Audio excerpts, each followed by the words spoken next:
السلام عليكم ورحمة الله وبركاته، حبايب قلبي عاملين ايه؟ اللهم صل وسلم وبارك على نبينا محمد عليه افضل الصلاة والسلام. انسي اي طريقة جربتي بيها الجلاش وجربي الطريقة دي. حاجة كده في منتهى الجمال، سهلة وبسيطة وخفيفة جدا، وفي 10 دقايق بالظبط هتعملي احلى جلاش صوابع محشي مكسرات. اول حاجة هنعمل الشربات بتاعه. معايا كوبايتين من السكر، وعليهم كوبايتين من المية، وعليهم عصرة من الليمون، وظرف من الفانيليا، وقطعة صغيرة من القرفة. زي ما انتوا هتشوفوا معايا كده يا حبايب قلبي. الشربات بيبقى خفيف، ما بيبقاش تقيل، بيبقى سخن هو. والجلاش اللي معانا تمام كده بيقعد بالظبط 10 دقايق على النار، وبنطفي عليه، وبعد كده خلاص تمام كده بيبقى جاهز ان هو يتسقي للجلاش. زي ما انتوا شايفين معايا كده انا خلصت الحاجة بتاعتي، وبعد كده اديت له بقى تقلبتين، دوبت السكر اللي فيه، وبعد كده حطيته على النار.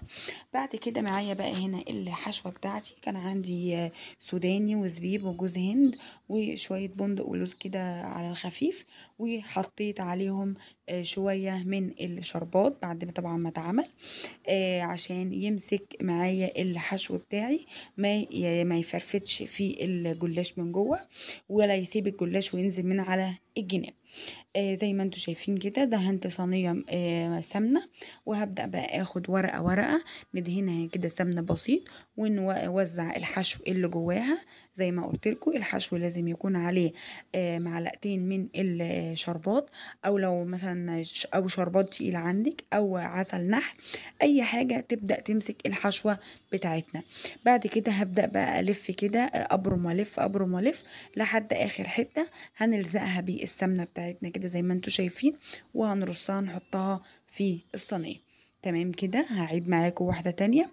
ورق من الجلاش هندهنها دهنة سمنة خفيفة. بعد كده هنبدأ نحط فيها الحشو بتاعنا. الحشو متقلقيش مش هيقع خالص حبايب قلبي، ولا وانت بتقطعي ولا وانت بتسقي ولا اي حاجة، طول ما هو ماسك في بعضه ما تقلقيش. هنبدأ بقى نبرم كده زي ما انت شايفين ورقة الجلاش، وهنلزقها بعد كده في اخر حتة بالسمنة عشان ما تفتحش مننا، وبتبقى الجزء ده من تحت في الصينية في قعر الصينية. تمام انا كده خلصت الكمية بتاعتي كلها، هبدأ بقى اقطع فيها طبعا بالحجم اللي انتوا عايزينه. عايزين انا كنت عاملاه الواحدة قد صباع كده، صغنطوط كده، ايه، في قطمتين تخلص.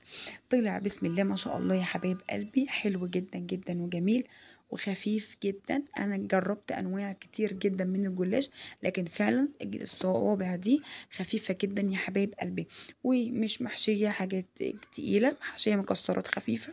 او اللي عندك من المكسرات ممكن تحشيها جوز هند بس عادي مفيش اي مانع، او سوداني بس، او ممكن تعمليها سادة. ممكن في ناس بتلفها كده سادة، مفيش اي مشكلة، بتطلع برضو جميلة جدا. هنبدأ بقى بعد ما قطعتها ندهنها بقى بالسمنة كده من فوق، عشان الحرارة بتاعتها او تاخد لون كمان، والحرارة توزع فيها في كلها. زي ما انتم شايفين كده هنبدأ بقى ندخلها في الفرن. على الفرن طبعا يبقى والع تمام، ونحطها تحت الشواية. وخلصنا كده البتاع، كانت بقى الشربات سخن والجلاش طالع سخن. عايزه اقول لك الريحه هنا بسم الله ما شاء الله. الواحد كان صايم وكان يعني الريحه جايبه اخر الدنيا. للاسف ما عرفتش بقى ادوق معاكم. بدات بقى طبعا اقطع فيها وارصها. طلعت جميله جدا، وهسيبها بقى تتشرب الشربات بتاعها. والصوابع طلعت ما شاء الله مقرمشه وجميله جدا جدا، واخده لون حلو قوي قوي من تحت ومن فوق. والحشوه هو زي الفل من جوه، ما وقعش ولا اي حاجه. بتتقدم يا حبايب قلبي بسم الله ما شاء الله. لفه الجلاش عملت لي كميه كبيره جدا، وبألف هنا وشفا على قلبكم.